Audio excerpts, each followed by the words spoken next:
Hujambo na karibu mtazamaji wa The World News katika kipindi hiki cha ulimwengu wa siasa. Mimi ni Adam Hussein. Tukielekea huko nchini Ukraine, Volodymyr Zelensky, rais wa taifa hilo, ameomba usaidizi angalau ule wa mtindo wa Israel kutoka kwa Marekani.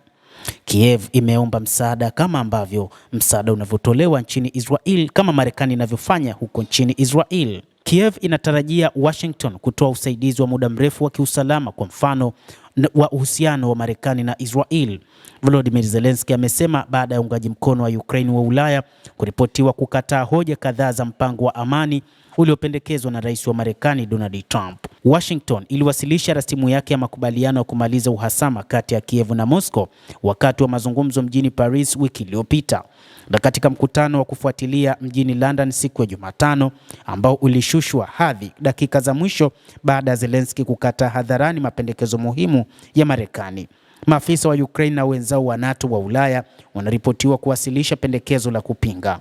Akizungumza na waandishi wa habari siku ya Ijumaa, Zelensky alisisitiza kwamba makubaliano yoyote ya amani ya baadaye na Moscow lazima yaungwe mkono na uungwaji mkono endelevu wa kijeshi, kifedha na kisiasa wa Marekani.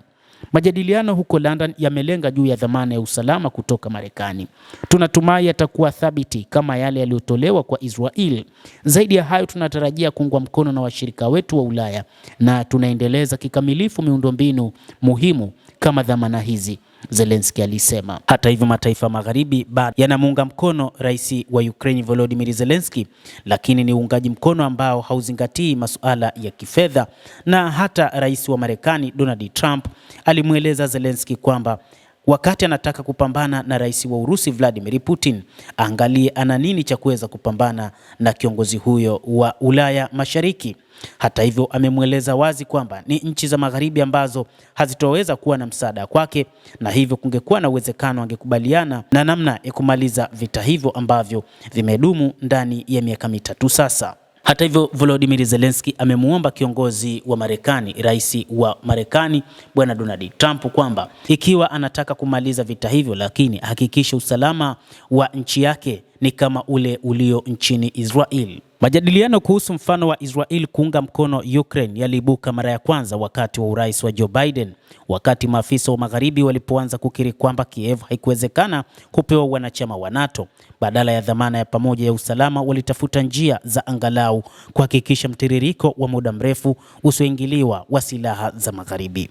Maoni ya Zelensky yanakuja huku kukiwa na msuguano unaoongezeka na Washington, wakati Trump anaisukuma Kiev kukubali kile ambacho vyombo vya habari vimeelezea kama toleo lake la mwisho la kumaliza mzozo huo. Ripoti zinaonyesha kuwa mfumo wa Washington ni pamoja na kusimamisha mzozo katika mstari wa mbele wa sasa na kutambua Crimea kama eneo la Urusi, hali ambayo Zelensky amekataa kabisa. Trump alisema kuwa Crimea itasalia kuwa ya Urusi katika mahojiano na jarida la Time mnamo Ijumaa. Alidai kwamba Kiev haitakuwa na silaha za kutosha au kuchukua tena peninsula ambayo ilikabidhiwa kwa Urusi bila risasi kufyatuliwa. Crimea ilijiunga rasmi na Urusi mwaka 2014 baada ya kura ya maoni iliyofanyika kufuatia mapinduzi yaliyoungwa mkono na nchi za magharibi mjini Kiev. Hata hivyo, Volodymyr Zelensky anasema kwamba msimamo wetu haujabadilika. Alisisitiza siku ya Ijumaa licha ya kukiri utegemezi wa Kiev juu ya uungaji mkono kutoka nchini Marekani. Hili ni moja kati ya jambo ambalo nchi za magharibi hasa Ufaransa, Uingereza na Ujerumani zimekuwa zikimweleza rais wa Marekani Bwana Trump kwamba hilo ni jambo ambalo halitowezekana.